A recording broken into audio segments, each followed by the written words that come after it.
L'énoncé des faits déposés avec l'acte d'accusation contre Donald Trump nous donne beaucoup d'informations sur ce qui s'en vient pour le procès lui-même. L'énoncé allègue beaucoup de crimes différents, mais je vais juste parler de celui dont Trump est accusé, le fait d'avoir falsifié des documents commerciaux dans le but de dissimuler un autre crime. Donc si je précise, ça c'est l'énoncé des faits de la poursuite. Les faits n'ont pas encore été prouvés en cours. L'énoncé décrit comment de 2015 à 2017, Donald Trump et d'autres personnes qui travaillaient pour lui auraient payé Stormy Daniels pour pas qu'elle parle d'une relation sexuelle qui aurait lieu entre elle et Donald Trump. C'est des dépenses qui auraient été faites dans le but d'influencer des électeurs, ce qui en fait des dépenses électorales illégales. Mais ça, c'est des lois fédérales qui sont pas sous la juridiction de l'État de New York. Alors, c'est pas ça le crime pour lequel il est présentement poursuivi par l'État de New York. Pour ça, l'énoncé des faits décrit aussi comment plusieurs personnes travaillant pour Donald Trump se sont arrangées pour que le paiement soit remboursé comme si c'était des dépenses d'avocats pour des services qui ont eu lieu un an plus tard, en 2017. La stratégie impliquait la falsification de documents commerciaux, et comme c'est une falsification faite pour cacher un crime fédéral, cette falsification-là tombe sous la juridiction de l'État de New York. Pour que Trump soit trouvé coupable, il va falloir que le procureur prouve deux choses en cours.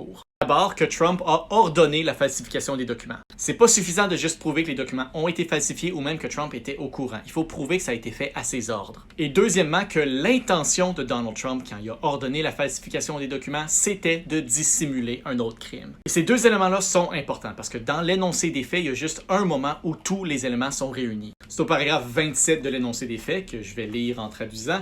Tôt en février 2017, le défendant et l'avocat A se sont rencontrés dans le bureau ovale de la Maison-Blanche et ont confirmé l'arrangement de repaiement. Ce qui veut dire que la poursuite au complet va tourner sur la capacité du procureur de prouver, hors de tout doute raisonnable, le contenu exact d'une conversation qui a eu lieu entre Donald Trump et Michael Cohen à la Maison-Blanche en février 2017. Que pendant cette conversation-là, Trump a ordonné la falsification des documents et il l'a fait avec l'intention de dissimuler des dépenses électorales illégales. La stratégie de l'équipe légale de Donald Trump va probablement être de dire que Donald Trump savait pas que des documents allaient être falsifiés pour rembourser les paiements, qu'il s'est fié à ses conseillers, ses employés et que lui-même, en tant que président des États-Unis, avait pas le temps de s'attarder à des détails du genre. Il pourrait aussi dire que même s'il savait, il faisait pas ça dans l'objectif de dissimuler un crime, que son intention c'était de s'éviter de l'embarras à lui-même et à son épouse, ou plein d'autres raisons. Aussi, c'est pas clair que la loi de l'État de New York elle-même s'applique à l'intention de dissimuler des crimes fédéraux. Mais derrière tout ça, il y a peut-être aussi d'autres raisons que le procureur de l'État de New York a inculpé Donald Trump.